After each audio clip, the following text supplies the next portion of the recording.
ಮತ್ತೆ ಯಾವತ್ತಾದ್ರೂ ನೀವು ಕ್ಯಾನ್ವಾಸಿಗೆ ಹೋಗಿದ್ದು ಅಥವಾ ಪಾಲಿಟಿಕ್ಸಲ್ಲಿ ಏನಾದರೂ ಒಂಚೂರು ಆಸಕ್ತಿ ತೋರಿಸಿದ್ದು ಆ ಥರದ್ದು ಏನಾದರೂ ಇತ್ತಾ? ನಾನು ಯಾವತ್ತೂ ನಾನು ಅಂದರೆ ಸರ್ ನನ್ನ ವೈಯಕ್ತಿಕವಾಗಿ ನಾನು ರಾಜಕೀಯದ ಬಗ್ಗೆ ಯಾವತ್ತೂ ತಂದೆ ಜೊತೆ ನಾನು ಯಾವತ್ತೂ ಮಾತಾಡೋಕ್ಕೆ ಹೋಗಲಿಲ್ಲ ಸರ್. ಅದು ಅವ್ರಿಗೆ ಸಂಬಂಧಪಟ್ಟಿರುವಂಥದ್ದು ಅವ್ರು ನೋಡ್ಕೊತಾ ಇರ್ತಾರೆ ಸರ್. ಇದು ನನಗೆ ಸಂಬಂಧಪಟ್ಟಿರುವಂಥದ್ದು ನಾನು ಇದರಲ್ಲಿ ಮುಂದೆ ಬರ್ತಾ ಇದ್ದೀನಿ ಅಷ್ಟೇ ಸರ್. ತಾಯಿ ಕೂಡ ಇಂಟು ಪಾಲಿಟಿಕ್ಸ್ ಇರೋದ್ರಿಂದ ತಾಯಿ ಜೊತೆಗೆ ಏನಾದರೂ ಯಾವತ್ತಾದ್ರೂ ಚರ್ಚೆಗಳು ಈ ಥರ ಪಾಲಿಟಿಕ್ಸ್ದು ಅಥವಾ ನಿಮಗೆ ಆಸಕ್ತಿ? ಮೊನ್ನೆ ಒಂದು ಕಷ್ಟಕಾಲ ಇತ್ತು ಸರ್ ನಮ್ಮ ಜೀವನದಲ್ಲಿ. ಆ ಕಷ್ಟಕಾಲದಲ್ಲಿ ನಮ್ಮ ತಾಯಿ ಕಂಪಲ್ಸರಿ ನಿಲ್ಬೇಕಾಗಿರುವಂಥ ಪರಿಸ್ಥಿತಿ ಬಂದಿತ್ತು ಸರ್ ಬಳ್ಳಾರಿಯಲ್ಲಿ. ನನಗೊಂದು ದುಃಖ ಇತ್ತು ಸರ್. ನನಗೆ ಆ್ಯಕ್ಚುಲಿ ನಾನು ಹೇಳಿದೆಲ್ಲ ಸರ್, ನನ್ನ ಬೆನ್ನಿಗೆ ಏಟಾಗಿತ್ತು ಅಂತ ಹೇಳಿ. ಆ ಕಾರಣದಿಂದ ನಾನು ಹೊರಗೆ ಬರೋಕ್ಕಾಗಲಿಲ್ಲ ಸರ್. ರಾಜಕೀಯ ಬೇರೆ ಸರ್, ನಮ್ಮ ತಾಯಿಗೋಸ್ಕರ ನಿಲ್ಲೋದು ಬೇರೆ ಸರ್. ನಮ್ಮ ತಾಯಿಗೋಸ್ಕರ ಏನಾದರೂ ಮಾಡೋದಕ್ಕೆ ಸಿದ್ಧ ಸರ್. ಆವತ್ತು ತುಂಬ ದುಃಖ ಆಯ್ತು ಸರ್. ನಮ್ಮ ತಾಯಿಗೋಸ್ಕರ ನಾನು ಹೊರಗೆ ಬಂದು ಕ್ಯಾನ್ವಾಸ್ ಮಾಡೋಕ್ಕಾಗಲಿಲ್ಲ ಅಂಥೇಳಿ. ಪಾಪ ಅವ್ರು ಹೋರಾಟ ಮಾಡಿ ಅವರು ಏನು ಮಾಡಬೇಕೋ ಅದು ಸಾಧಿಸಿದಾರೆ ಅಂತ ಹೇಳಿ ನಾನು ಹೇಳೋಕ್ಕೆ ಇಷ್ಟಪಡ್ತೇನೆ ಅಷ್ಟೇ ಸರ್. ಲಾವ್ಲಿ ಲಾವ್ಲಿ. ಸೊ ತಂದೆಗೆ ರಾಜಕೀಯದಲ್ಲಿ ತುಂಬ ಜನ ಸ್ನೇಹಿತರಿದ್ದಾರೆ, ಹೊರಗಡೆ ಪಾರ್ಟೀಸು ಇದೆಲ್ಲ ಹೋದಾಗ ನೀವು ಹೋಗ್ತಿದ್ರೆ ಅವ್ರ ಜೊತೆಗೆ. ಅವರ ಫ್ರೆಂಡ್ಸು ನಿಮಗೂ ಏನಾದರೂ ಒಳ್ಳೆ ಬಾಂಧವ್ಯ ಇರುವಂಥವ್ರು ಯಾರಾದರೂ ರಾಜಕೀಯದಲ್ಲಿರುವಂಥವ್ರು ನಿಮಗೆ ಸ್ವಲ್ಪ ಕ್ಲೋಸ್ ಟು? ಸಹಜವಾಗಿ ದೂರ ಇರ್ತೇನೆ ಸರ್. ಅಂದ್ರೆ ರಾಜಕೀಯದಿಂದ ಸಹಜವಾಗಿ ದೂರ ಇರ್ತೇನೆ ಸರ್. ಸೊ ನನಗೆ ಅಷ್ಟೇನು ಪರಿಚಯಸ್ಥರು ಇಲ್ಲ ಸರ್. ಇಂಡಸ್ಟ್ರಿಯಲ್ಲಿ ಯಾರಾದರೂ ಸ್ನೇಹಿತರು ಮಾಡ್ಕೊಂಡ್ರ, ಸ್ನೇಹಿತರು ಇದ್ದಾರಾ ಮುಂಚೆಯಿಂದ ಅಥವಾ ಈಗ? ಬೆಳೆದಿರುವಂಥದ್ದು ಬಳ್ಳಾರಿ ಆಗಿರೋದ್ರಿಂದ ಸರ್ ನಾನು ತುಂಬ ಬೆಂಗಳೂರಿಗೆ ಬರ್ತಾ ಇದ್ದಿಲ್ಲ ಸರ್. ಸೊ ಇಂಡಸ್ಟ್ರಿಯಲ್ಲೂ ನನಗೆ ಪರಿಚಯಸ್ಥರು ತುಂಬ ಕಮ್ಮಿ ಸರ್. ನನಗೆ ಸ್ವಲ್ಪ ಒಳ್ಳೆ ಒಡನಾಟ ಇರುವಂಥ ವ್ಯಕ್ತಿ ಅಂದರೆ ನಿಖಿಲ್ ಕುಮಾರಸ್ವಾಮಿ ಸರ್. ಅಣ್ಣವ್ರ ಜೊತೆ ಒಳ್ಳೆ ಪರಿಚಯ ಇದೆ ಸರ್. ಅದೂ ಈ ಫಿಲಿಮ್ ಶೂಟಿಂಗ್ ಸ್ಟಾರ್ಟ್ ಆದಾಗಲಿಂದ ಏನೇ ಇದ್ರೂ ಪಾಪ ನಮ್ಮ ಡೈರೆಕ್ಟರ್ ಒಳ್ಳೆ ಪರಿಚಯ ಇರೋರು ಸರ್. ಅವ್ರಿಗೆ ಹೋಗಿ ಏನಾದರೂ ತೋರಿಸ್ತಾ ಇದ್ದಾಗ ನೋಡಿ ಅವ್ರು ಇಷ್ಟಪಟ್ಟು ಫೋನ್ ಮಾಡಿ ಮೆಚ್ಚುಗೆ ಕೊಡ್ತಾ ಇದ್ರು ಸರ್. ಸೊ ಅವ್ರ ಜೊತೆ ಒಳ್ಳೆ ಪರಿಚಯ ಇದೆ ಸರ್ ನನಗೆ. This is very strange Kiriti. ನೀವು ಹೇಳಿದಾಗ ಬಳ್ಳಾರಿಯಲ್ಲಿ ಇದ್ದು ಬೆಂಗಳೂರು ಒಡನಾಟ ಕಮ್ಮಿ ಅಂತ ಹೇಳಿದ್ರೆ, ಯಾಕಂದರೆ ಇತ್ತೀಚೆಗೆ ನೋಡಿದ್ರೆ ನಾವು ಇಷ್ಟೆಲ್ಲ ಫೆಸಿಲಿಟಿ ಇದ್ದಾಗ ತಂದೆ ವೆಲ್ ಆಫ್ ಓಡಾಡ್ತಾ ಇರ್ತಾರೆ. ಬೆಂಗಳೂರಿಗಂತೂ ಅವ್ರು ಫ್ರೀಕ್ವೆಂಟ್ಲಿ ಅವ್ರು ಇದ್ದೇ ಇರ್ತಾರೆ, ಇಲ್ಲಿ ಓಡಾಡ್ತಾನೆ ಇರ್ತಾರೆ. ಸೊ ನೀವು ಬರ್ತಿರ್ಲಿಲ್ಲ ಅಂತ ಹೇಳಿದಾಗ it's really A strange thing. ಯಾಕೆ ನಿಮ್ಗೆ ಯಾವತ್ತು ಬೆಂಗಳೂರು ಆಕರ್ಷಣೆ ಮಾಡಲಿಲ್ವಾ ಅಂತ? ಬೆಂಗಳೂರು ನನಗೆ ನಮ್ಮೂರು ಅಂದರೆ ಪ್ರೀತಿ ಜಾಸ್ತಿ ಸರ್. ನಮ್ಮ ಜನ ಅಂದರೆ ಪ್ರೀತಿ ಜಾಸ್ತಿ. ನನಗೆ ಸಮಯ ಸಿಕ್ಕಾಗೆಲ್ಲ ಶೂಟಿಂಗ್ ಎಲ್ಲ ಮುಗಿದ ನಂತರ ನಾನು ಆರಾಮಾಗಿ ಹೋಗಿ ನಮ್ಮ ಮನೆಯಲ್ಲಿ ನನ್ನ ಸ್ನೇಹಿತರು ಬರ್ತಾರೆ ಸರ್, ಅವ್ರ ಜೊತೆ ಸಮಯ ಕಳಿತೇನೆ. ಹೊರಗಡೆ ಹೋಗಿ ಆರಾಮಾಗೆಲ್ಲ ಏನಾದರೂ ಇದ್ರೆ ತಿಂದ್ಕೊಂಡು ಅಲ್ಲಲ್ಲಿ ಹೋಗಿ ಓಡಾಡ್ತಾ ವಾಪಸ್ ಮನೆಗೆ ಬಂದು ಸೇರಿಕೊಂಡು ಈ ಥರ ಅಭ್ಯಾಸ ಆಗಿಬಿಡುತ್ತೆ ಸರ್ ಚಿಕ್ಕ ವಯಸ್ಸಿನಲ್ಲೂ. ಆ್ಯಂಡ್ ಮನೆಯಲ್ಲೂ ಒಳ್ಳೆ ಗಾರ್ಡನ್ ಇರುತ್ತೆ ಸರ್, ಪ್ರಶಾಂತವಾಗಿರುತ್ತೆ ವಾತಾವರಣ. ಇಲ್ಲ ಸಿಟಿಯಲ್ಲಿ ಸರ್ ಟ್ರಾಫಿಕ್ ತುಂಬ ತೊಂದರೆ ಇರುತ್ತೆ ಸರ್. ಓಡಾಡೋದಕ್ಕೆ ಒಂದು ಜಾಗದಿಂದ ಇನ್ನೊಂದು ಜಾಗ 1 ಗಂಟೆ 2 ಗಂಟೆ ಹೋಗುತ್ತೆ ಸರ್. ಆ ಯೋಚನೆಯಿಂದ ನಾನು ಮ್ಯಾಕ್ಸಿಮಮ್ ಅಲ್ಲೇ ಇರುವಂಥದ್ದು ಸರ್. ಸೊ ಪಾರ್ಟಿ ಫ್ರೀಕು ಅಲ್ಲ ಹಾಗಾದ್ರೆ? ಇಲ್ಲ ಸರ್, ಎಲ್ಲೂ ಇಲ್ಲ ಸರ್. Okay okay fine. ಈಗ ಸಿನಿಮಾದಲ್ಲಂತೂ ಒಂದು ಲವ್ ಸ್ಟೋರಿ ಇದೆ, ಕಿರಿಕ್ಗಳು ಮಾಡ್ಕೊಂಡಿದ್ದೀರಿ, ಎಲ್ಲವೂ ಕೂಡ ಆಗುತ್ತೆ. ಸೊ ನಿಜ ಜೀವನದಲ್ಲಿ ಲವ್ ಆಫ್ ಯುವರ್ ಲೈಫ್? ನಮ್ಮ ತಾಯಿ ಸರ್, ನಮ್ಮ ತಂದೆ. ಅದು ಬಿಟ್ಟರೆ ಏನು ಇಲ್ಲ. ಇಲ್ಲ ಅದು ಸತ್ಯ ಸರ್. ಆ ಥರ ಏನೂ ಇಲ್ಲ ಸರ್. ಓಕೆ. ಸೊ ಯಾರೂ ಇಲ್ಲ ಜೀವನದಲ್ಲಿ? ಯಾರೂ ಇಲ್ಲ ಸರ್. ನಿಜಕ್ಕೂ ಸಿನಿಮಾನ ಅಪ್ಪ ಅಮ್ಮ ನೋಡ್ತಿರ್ತಾರೆ, ಅಫ್ಕೋರ್ಸ್ ನೋಡ್ತಾರೆ ಪ್ರೋಗ್ರಾಮ್. ಅದು ಸತ್ಯ ಸರ್. ನನಗಿರುವಂಥ ಪ್ರೀತಿ ಸಿನಿಮಾ ಮೇಲೆ ನಮ್ಮ ತಂದೆ ತಾಯಿ, ನಮ್ಮ ಅಕ್ಕ, ಅದು ಬಿಟ್ಟರೆ ಇನ್ನೇನು ಇಲ್ಲ ಸರ್. ಯಾವತ್ತು ದಿಲ್ ಧಡ್ಕಾನಿ ಸಮಯನೂ ಸಿಕ್ಕಿಲ್ಲ ಸರ್. ಇದಕ್ಕೆ ತುಂಬ ಸಮಯ ಕೊಟ್ಬಿಟ್ಟೆ ಸರ್. ಅದಕ್ಕೆ ಬಹುಶಃ ಇನ್ನೂ ಟೈಮ್ ಇದೆ. ಐ ಥಿಂಕ್ ಇಲ್ಲಿಂದ ಕಿಕ್ ಸ್ಟಾರ್ಟ್ ಆಗ್ತಾ ಇದೆ ಹೊಸ ಇನ್ನಿಂಗ್ಸ್ ನಿಮ್ಮ ಲೈಫಲ್ಲಿ. So may be in future, don't know.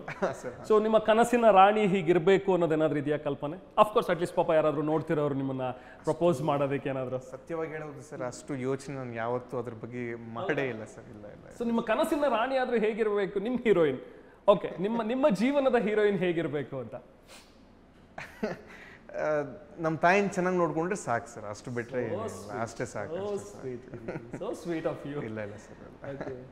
ತುಂಬ ಕ್ಯೂಟ್ ಆಗಿ ಮಾತಾಡ್ತೀರಿ ಕಿರೀಟಿ ನೀವು. ಧನ್ಯವಾದ. ಈಗಿನ ಜನರೇಷನ್ನಲ್ಲಿ ಐ ಥಿಂಕ್ ಈ ಥರದವರು ಕೂಡ ಇರ್ತಾರೆ ಅನ್ನೋದು ತುಂಬ ರೇರ್ ಅಂತ. So nice, so nice. Okay, cinema ಯಾರಿಗೆ ತೋರಿಸಿದ್ರಿ? ಈಗ ಮನೇಲಿ ಯಾರಾದರೂ ನೋಡಿದ್ರಾ? ಹೇಗೆ ನಿಮಗೆ ಕಾಂಪ್ಲಿಮೆಂಟ್ಸ್ ಯಾವ್ದು ಬಂತು ಫಸ್ಟ್ ಒಳ್ಳೆ ಕಾಂಪ್ಲಿಮೆಂಟ್? ಅಲ್ಲಿ ಸಾಯಿ ಸರ್ ಅವ್ರ ಸ್ನೇಹಿತರು ನೋಡಿದ್ರು ಸರ್. ಸಾಯಿ ಸರ್ ಅವ್ರ ಜೊತೆ ಸರ್ ಅವ್ರು ತುಂಬ ಕ್ರಿಟಿಕಲ್ ಆಗಿ ನೋಡ್ತಾರೆ ಸರ್. ಸಾಯಿ ಸರ್ ಅವರು ತುಂಬ ಮೆಚ್ಚುಗೆ ಕೊಟ್ಟರು ಸರ್ ಸಿನಿಮಾನ.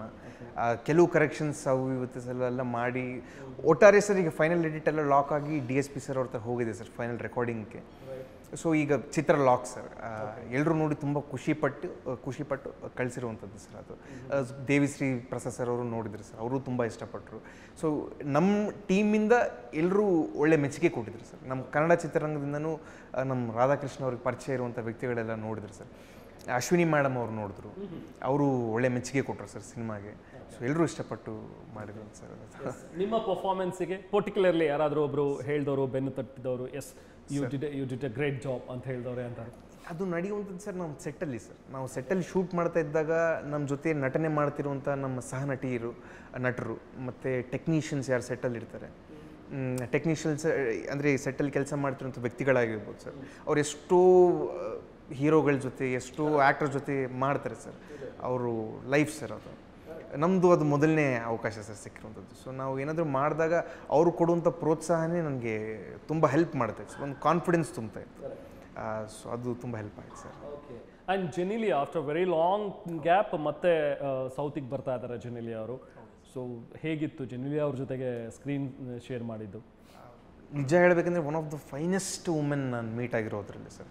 ತುಂಬ ಒಳ್ಳೆಯ ವ್ಯಕ್ತಿ, very cooperative sir, very professional. ಅವ್ರ ಜೊತೆ ಚೆನ್ನಾಗಿದ್ದರೆ ಮನಸ್ಸಿಗೆ ಹಚ್ಕೊಂಡ್ರೆ ಅವರು ಎಷ್ಟು ಪ್ರೀತಿ ಮಾಡ್ತಾರೆ, ಎಷ್ಟು ಪ್ರೀತಿ ಕೊಡ್ತಾರೆ ಅಂದರೆ ಅದಕ್ಕೆ ಲಿಮಿಟೇ ಇಲ್ಲ ಸರ್.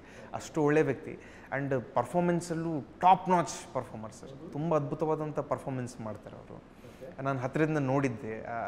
ಆ್ಯಕ್ಚುಲಿ ಸರ್ 13 ವರ್ಷ ಆದಮೇಲೆ ನಮ್ಮ ಕನ್ನಡ ಚಿತ್ರರಂಗಕ್ಕಾಗಿರ್ಬೋದು ಮತ್ತು ತೆಲುಗು ಚಿತ್ರರಂಗಕ್ಕೆ ಮತ್ತು ಅವರು ತಿರ್ಗಾ ಬರ್ತಾ ಇರುವಂಥ ಸರ್ ತೆರೆ ಮೇಲೆ. ನನಗೆ ಗೊತ್ತಿರಲಿಲ್ಲ ಸರ್ ಅಂದರೆ ಹೇಗಿರುತ್ತೆ, ಅವರು ತುಂಬ ದಿನಗಳ ನಂತರ ಬರ್ತಾ ಇದ್ದಾರೆ ಅಂತೇಳಿ. ಬಟ್ ಏನೂ ಡಿಫ್ರೆನ್ಸ್ ಇಲ್ಲ ಸರ್. ಅದೇ ಉತ್ಸಾಹದಿಂದ ಅದ್ಭುತವಾಗಿ ಮಾಡಿದ್ರು ಅವರು. ಹೇಗಿರುತ್ತೆ ಸೆಟ್ಟಲ್ಲಿ? ತುಂಬ ಜೋವಿಯಲ್ ಪರ್ಸನ್ ಸರ್. ತುಂಬ ಸಂತೋಷವಾಗಿ ಎಲ್ಲರ ಜೊತೆ ಮಾತಾಡ್ತಾರೆ, ಸಮಯ ಕಳೀತಾರೆ. ಶಾರ್ಟ್ ಗ್ಯಾಪಲ್ಲಿದ್ದ ಕ್ಯಾರವ್ಯಾನ್ಗೆ ಹೋಗೋದು ಹಂಗೇನೂ ಇಲ್ಲ. ಎಲ್ಲರ ಜೊತೆ ಟೈಮ್ ಸ್ಪೆಂಡ್ ಮಾಡ್ತಾರೆ. ನನ್ನ ಜೊತೆನೂ ಚೆನ್ನಾಗಿ ಮಾತಾಡ್ತಿದ್ರು. ಅವರಿದ್ರೆ ಸೆಟ್ಟಲ್ಲಿ ಎಲ್ಲರೂ ಖುಷಿಯಾಗಿರ್ತಾರೆ ಸರ್, ನಗ್ನಗ್ತಾ ಇರ್ತಾರೆ. ರಿತೇಶ್ ಬಂದಿದ್ರಾ ಯಾವುದಾದ್ರು? ಒಂದು ಸರಿ ಸರ್ ಇಲ್ಲಿ ಶಿವರಾಜ್ ಕುಮಾರ್ ಸರ್ ಅವರು ಮಾನ್ಯತೆ ಟೆಕ್ ಪಾರ್ಕ್ ಅಂತ ಹೇಳಿ ಒಂದು ಲೊಕೇಶನ್ ಇದೆ ಸರ್. ಶೂಟ್ ಮಾಡ್ತಾ ಇದ್ದಾಗ ಹತ್ತಿರ ಅಂತ ಹೇಳಿ ಶಿವರಾಜ್ ಕುಮಾರ್ ಸರ್ ಆಶೀರ್ವಾದ ಮಾಡೋದಕ್ಕೆ ಬಂದರು ಸರ್.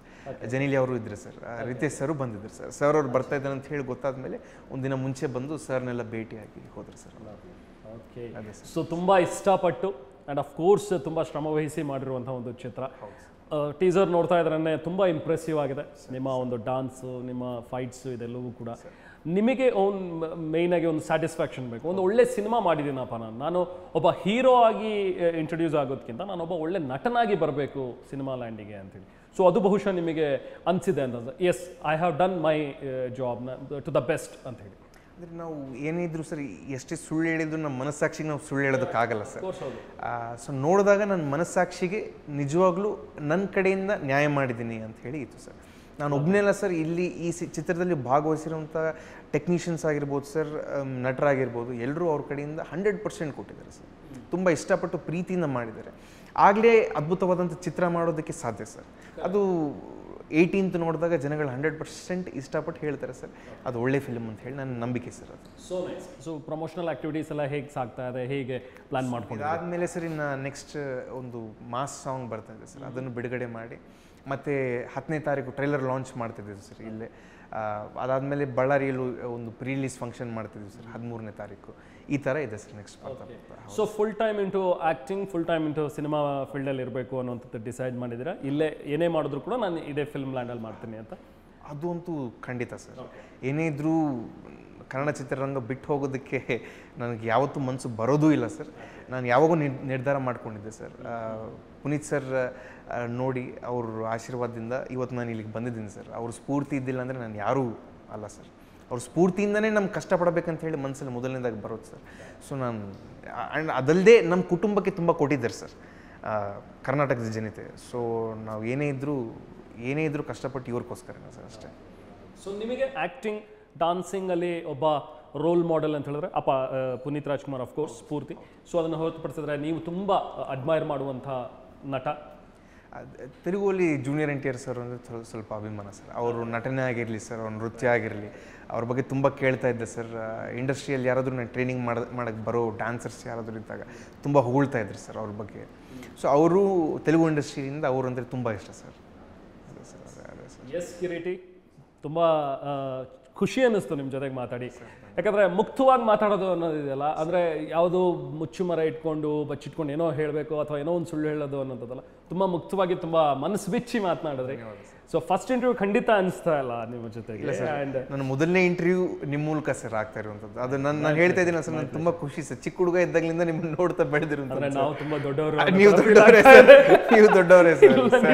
ದೊಡ್ಡವರಲ್ಲ. ಏನಿವೆ, ಥ್ಯಾಂಕ್ ಯು ಸೋ ಮಚ್. ನಿಮ್ಮ ಜೊತೆ ಮಾತಾಡಿ ತುಂಬ ಖುಷಿ ಆಯಿತು. ಏನು ಹೇಳ್ತೀರಾ ಕೊನೆಯದಾಗಿ ನಿಮ್ಮ ಆಡಿಯನ್ಸ್ಗೆ? ಜೂನಿಯರ್ ಸಿನಿಮಾ 18th ರಿಲೀಸ್ ಆಗ್ತಾ ಇದೆ, ಸೊ ಏನು ಅಪೀಲ್ ಮಾಡ್ತೀರಿ?